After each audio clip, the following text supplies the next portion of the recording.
Hi, mystery writers. Welcome to Write a Killer Mystery. I'm Sarah Altair, and this is where we learn to make a good mystery great. Today, I want to talk about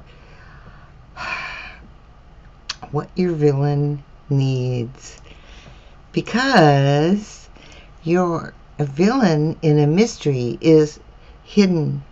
In most novels, the antagonist, the villain, is front and center, challenging the protagonist and creating conflict and obstructions.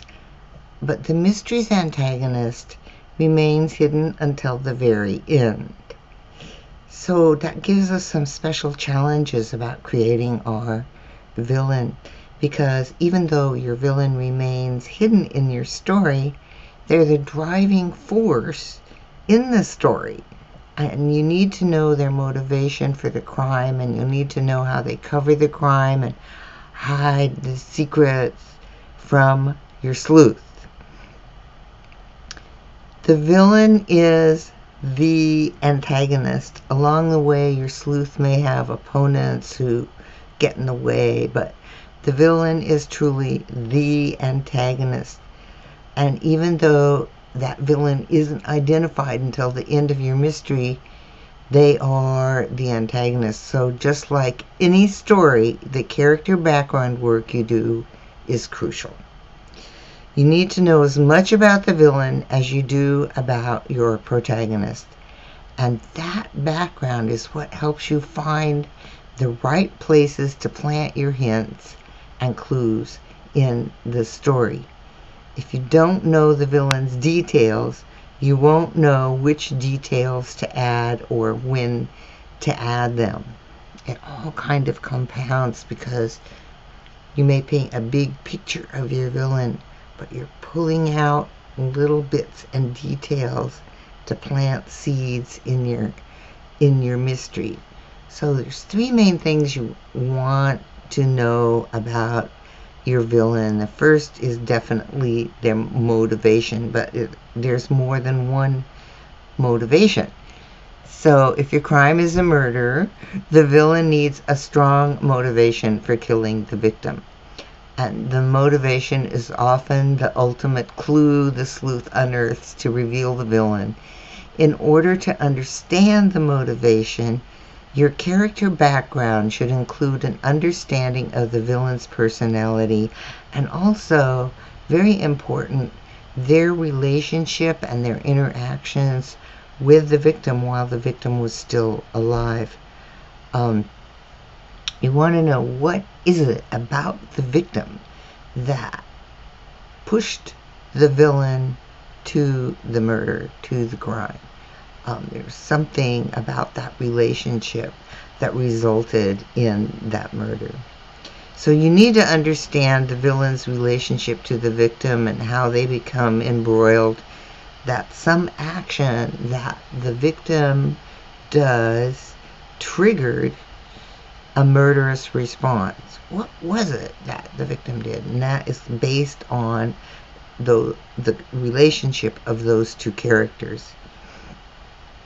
You also need to know the motivation of your villain after the crime, because every individual has a unique response to pressure, and now the pressure's on to hide that responsibility for the crime. So your villain's attempts to hide their action and motivation from the sleuth will color how they take steps to cover up their murderous action, because every villain is different. So you need to know that personality and how they respond and how they react and how they take action and how they act under pressure. Another component of your villain is their power. You really want a sleuth that's you really want a villain that is worthy of your sleuth skills. So they need to outmaneuver the sleuth for most of the story. They may use social power to stifle the sleuth's activities. They may be smarter than your sleuth, creating activities and red herrings and lies that lead your sleuth in the wrong direction. They give lots of misdirection. They may even be more physically powerful than your sleuth, and when you get down to the climax, this can be a big threat to your sleuth, because they're cornering the sleuth and threatening their reputation or even their life.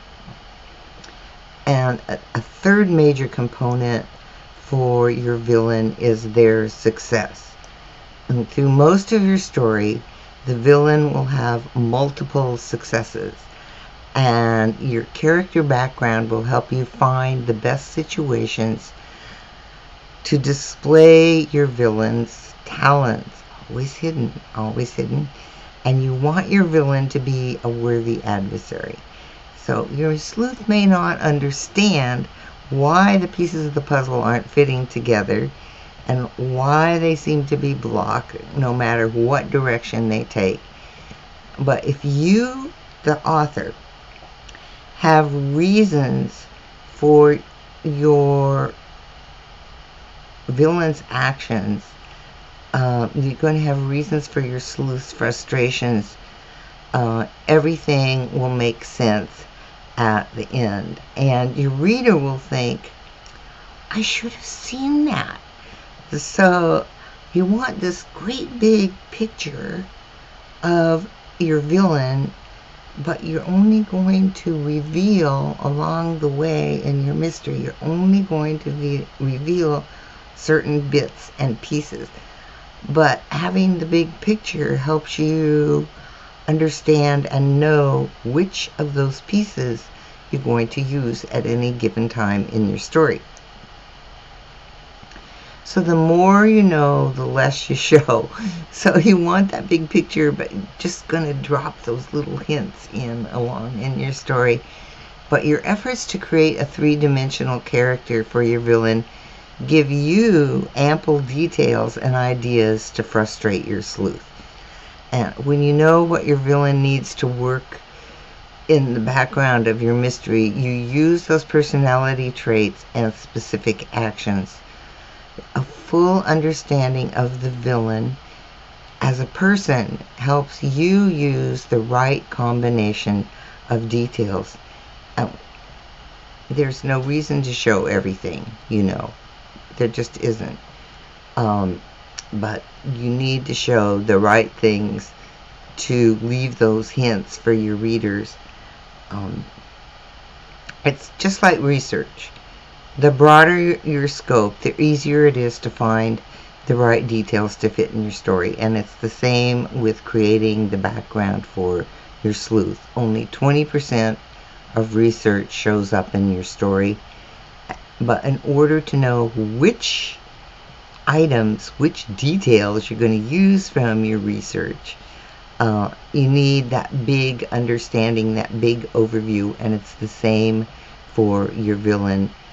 You want that big overview. You really want to understand their personality and how they work, so that they appear three-dimensional throughout your story, and they aren't like a stick figure villain bad guy.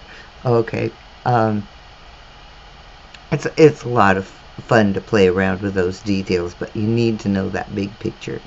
So when you create a full detailed character background for your villain, you'll be ready to plant villain clues along the way in your story, and they all add up in your character background, but they're disjointed here and here and here and here in your story, and those little pieces are the puzzle pieces that are the ultimate clues for your sleuth.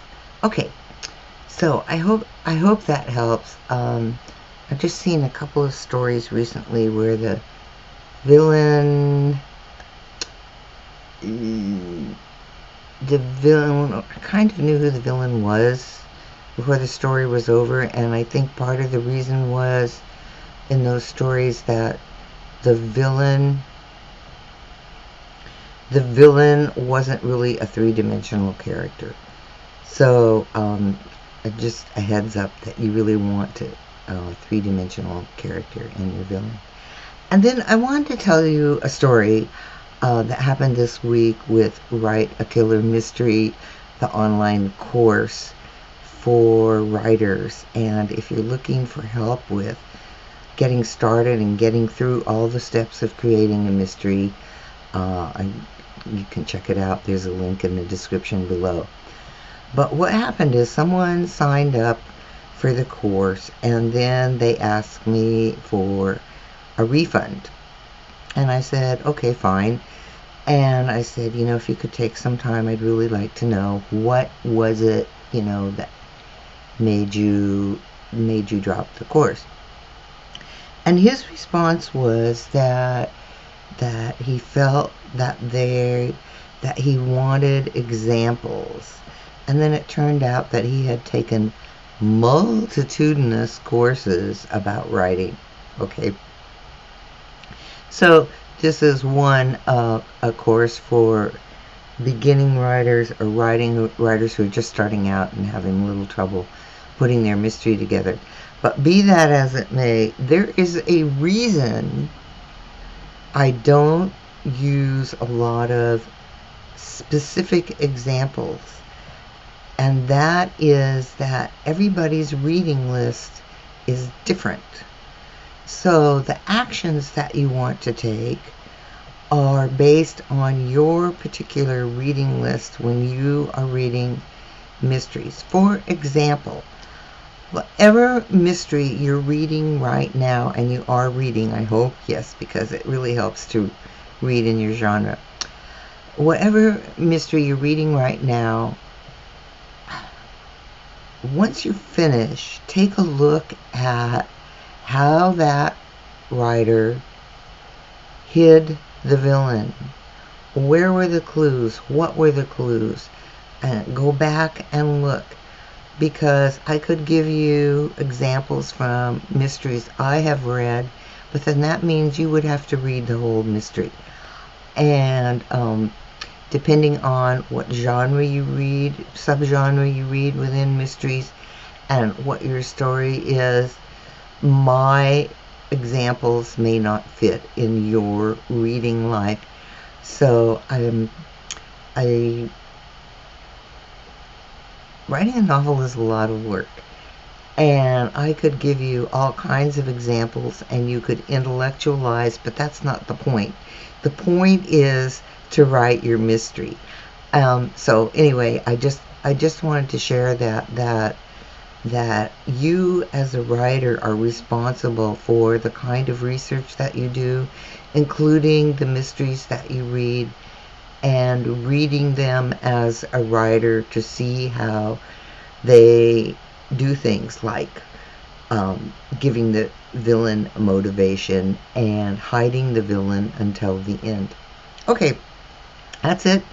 If you'd like to check out Write a Killer Mystery, there's a link in the description below. And also, if you found this helpful, please subscribe and click that little notification bell so you know when the next Write a Killer Mystery episode appears. All right, thank you so much.